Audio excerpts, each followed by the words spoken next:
So let's move on to Guatemala, a country you think about so little, we're just going to leave up a map of Central America and make you look up which one it is. Crack a book. I'm not here to spoon-feed you what's Guatemala. Last Sunday, Guatemala had an election under some unusual circumstances. Polls have opened in Guatemala to elect a new president after months of political turmoil. It follows weeks of protests and the resignation of President Otto Perez Molina, who stepped down this week and was subsequently jailed on corruption charges. That's right, their president stepped down in shame despite the fact he only had 4 days left in office. And usually, to leave office so unceremoniously, your cock has to be hanging out all over Lansing, Michigan. Now, in this week's election, no candidate got enough votes to win outright, but the leading vote-getter was a bit of a surprise.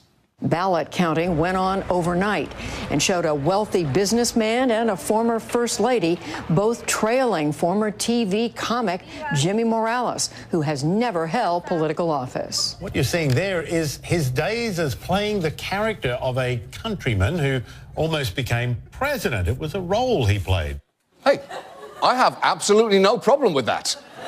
Playing a role is as good as real-world experience. That is why, if our planet is ever threatened, we should send Bruce Willis into space. In fact, even if our planet isn't threatened, we should send Bruce Willis into space.